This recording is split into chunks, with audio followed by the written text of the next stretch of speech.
ओल्या नारळाच्या करंज्या करतोय आपण. जशा करंज्या असायला हव्यात तशा परफेक्टनी सुंदर करंज्या झालेल्या आहेत, तुम्ही बघू शकता. पूर्ण करंजी पण भरपूर सारण भरलेलं आहे ह्याच्यामध्ये. नमस्कार, मी सुरुची. 2 वाट्या मी इथं गव्हाचं पीठ घेतलेलं आहे. हे न चाळता घेतलेलं आहे. ह्याच्यामध्ये अर्धी वाटी रवा आहे घातलेला आहे. मिक्स करून घेऊया. इथे व्यवस्थित मिक्स करायचं हे. आता चवीप्रमाणे मीठ, थोडंसं मीठ घालून पुन्हा एकदा मिक्स करायचं चांगल्यापैकी. आता आपण मोहन घालतोय, काळजीपूर्वक घालायचं. 3 चमचे तेलाचं मोहन घालते मी. हा 3रा चमचा आहे. आता हे तेल गरम करायचं, अगदी वाफ येईपर्यंत कडकडीत गरम करायचं आणि पिठामध्ये घालायचं. आता चमच्याने हलवायचं हे पीठ, कारण की गरम आहे तेल म्हणून. तर चमच्याने व्यवस्थित मिक्स करून घ्यायचं. हे हाताने मिक्स केलेलं केव्हाही चांगलं, त्याच्यामुळे सगळीकडं मोहन चांगलं लागतं. तर आता थोडंसं हाताने मी मिक्स करून घेते आहे. इथे व्यवस्थित मिक्स करून घ्यायचं, मोहन सगळीकडं चांगलं लागलं पाहिजे. आता हे मिक्सरच्या भांड्यात घालून आपण फिरवून घेऊया. त्याच्यामुळे रवा, गव्हाचं पीठ आणि मोहन सगळं एकसारखं मिसळून जाईल. मिक्सरमधनं काढून आणलं मी आता हे, आणि आता भांड्यामध्ये काढून घेऊया. सगळं पीठ इथं काढून घेतल्यानंतर आपल्याला आता ह्याला कणिक मळायची आहे.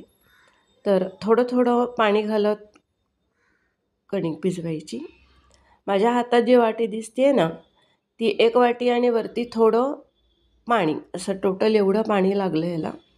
म्हणजे पोळीपेक्षा थोडंसं घट्टच मळायचं आहे आपल्याला. आपण आता चांगलं मळून हे झाकून ठेवणार आहोत. झाकून ठेवलं की थोड्या वेळात हा रवा थोडा फुलतो आणि कणिक जरा थोडी आणखी घट्ट होते. आता आपण सारण करूया, आणि त्याच्यासाठी मी 2 वाट्या घेतलेल्या आहे. इथं ओलं खोबरं, 1 वाटी गूळ, कमी जास्त घालता येतो गूळ, आणि कुटलेली वेलची घातलेली आहे इथे. आता सारण करून घेऊया इथं व्यवस्थित. गॅस थोडा बारीकच ठेवायचा. एकसारखं सतत हलवत राहायचं सारण. मी आता इथे 2 चमचे भाजलेली खसखस घालते आहे. खसखशीमुळं चव खूप छान येते. दाताच्या खाली खसखस खूप छान लागते. सतत पुन्हा एकदा हलवत राहायचं आहे आपल्याला. इथे आपलं सारण जवळजवळ तयार होत आलेलं आहे. 1 चमचा ह्याच्यामध्ये मी साय घालते आहे. साय ऑप्शनल आहे. साईमुळं टेक्स्चर खूप छान येतं आणि एक प्रकारचा ऑइलीपणा सारणाला चांगला येतो. ते थोडंसं हलवून घ्यायचं. ते साईमुळे थोडीशी चवही छान येते. सारण कढई सोडू लागलं की ह्याचा अर्थ सारण तयार झालं आहे. थंड करायला ठेवूया सारण. मी मगाशी जायफळ घालायला विसरलेली.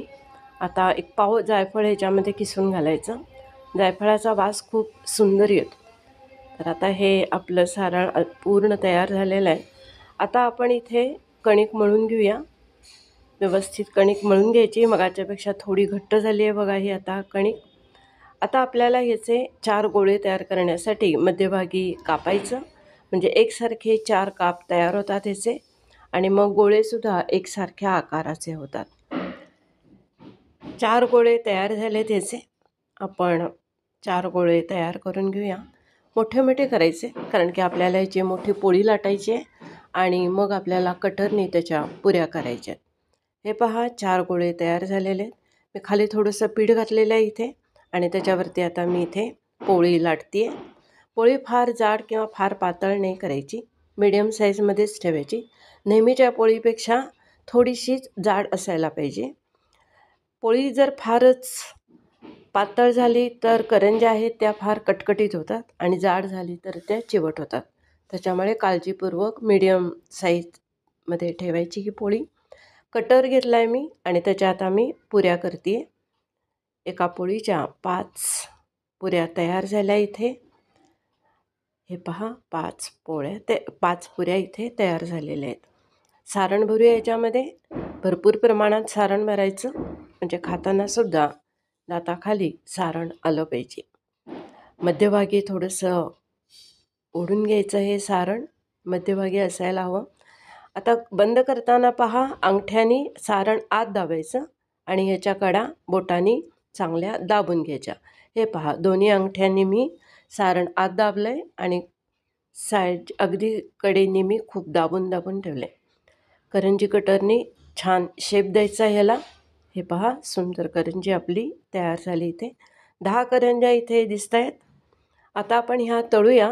गरम तेल मी एकीकडं करत ठेवलेलं होतं.